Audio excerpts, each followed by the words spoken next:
उपलब्धि अगर इनकी होती 9 साल के शासन में, तो मुख्यमंत्री की हालत नहीं होती कि उनकी जनसभा में 100 आदमी भी ना आए।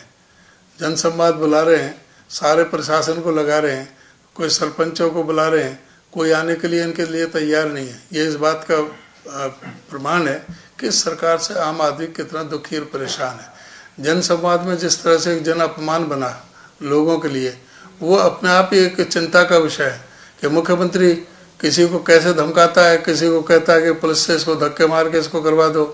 कोई सवाल सवाल सुनने की हिम्मत नहीं है। कोई सवाल पूछता है तो कहता है किसी को कि भाई इसको चंद्रयान पे भेज देंगे।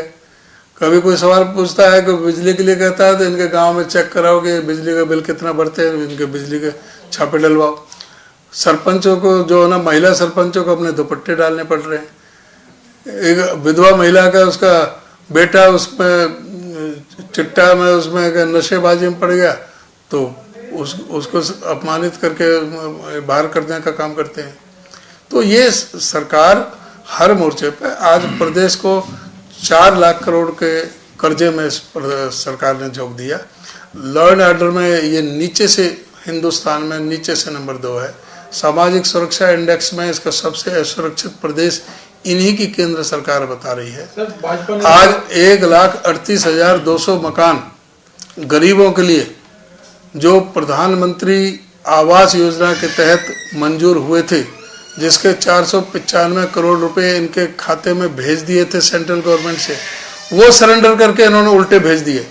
जो हरियाणा के गरीबों को जो 1,38,200 मकान बनने थे, उनको भी इन्होंने छीन लिया कि ये तो गरीब विरोधी है, तो अमीरों के, उनके पूंजीपतियों के दलाल हैं।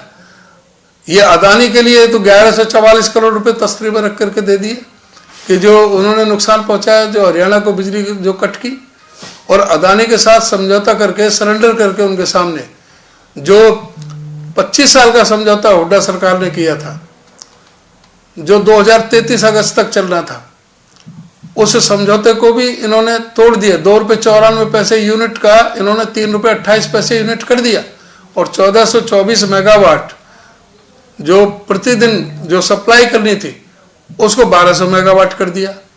224 मेगावाट सरेंडर कर दी, और जो 1200 मेगावाट है वो 2 रुपये 94 बढ़ा करके 3 रुपये 28 कर दी।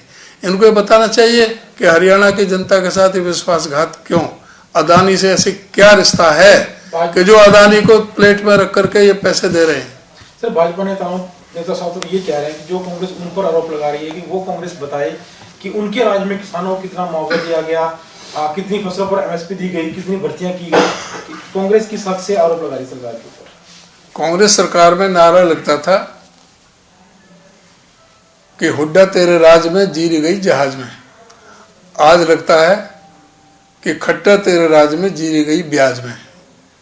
इससे अंदाजा लगा सकते हैं, जो चाहे गेहूं का, धान का, गन्ने का जो रेट जो कांग्रेस सरकार में जो बढ़ा, उससे 1/4 का रेट बढ़ा है इन्होंने किसान के। मैं आपको वो कहो तो मैं अभी उसकी डिटेल बता सकता हूँ कि भाई गेहूं का इन्होंने कितने बढ़ाया इतने सालों में, कांग्रेस गवर्नमेंट में कितना बढ़ा और बीजेपी में कितना बढ़ा। धान का सारी 22 जो फसलों का सबके दाम बता सकते हैं, और गन्ने का बता सकते हैं। इन्होंने जो है किसान के साथ धोखा किया। जो स्वामीनाथन रिपोर्ट की इन्होंने कहा था कि हम उसको C+50 का वो फार्मूले से उसको देंगे, आज तक किसान उसके लिए लड़ाई लड़ता रहा। उनको लाठी डंडे और पानी की बौछारें होती रही। 713 किसान जो है अपने प्राणों का बलिदान दे चुके हैं, 13 महीने तक रहे, लेकिन कोई इस सरकार की कान पे जू नहीं रहेगी। जब यहाँ पर सूरजमुखी 6400 रुपये का रेट था और जब 4000 रुपये में बिक रही थी, किसानों का MSP पे खरीदने के लिए दबाव डाला तो उनको लाठी डंडे और बौछार, उन पर पानी की बौछारें उस पर डाली गई। तो किस तरह से इन्होंने किसानों के साथ, ये किसान के बारे में बात करेंगे, किस तरह से जो मुआवजा जो दिया किसान को, सबसे ज़्यादा कांग्रेस, इन्होंने तो दिया ही नहीं, इन्होंने तो इंश्योरेंस कंपनियों को, इन्होंने तो प्राइवेट जो इंश्योरेंस कंपनी है उनको फायदा पहुंचाने का काम किया है। जबकि कांग्रेस सरकार ने किसान को मौके पर मुआवजा देने का काम किया। इन्होंने कोई मुआवजा नहीं दिया। हाँ, मुआवजा तो जितना नुकसान होगा उसके हिसाब से मिलेगा। इनकी गलत नीतियों के कारण अगर नुकसान ज़्यादा हुआ है इनके समय में तो मुआवजा भी ज़्यादा होगा।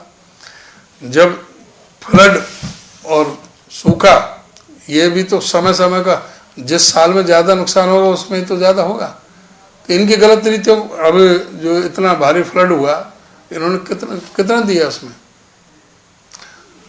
17 लाख एकड़ का नुकसान हुआ फसल का, इन्होंने 3.5 लाख एकड़ के लिए कहा और उसमें भी दिया नहीं है किसी को इंश्योरेंस का।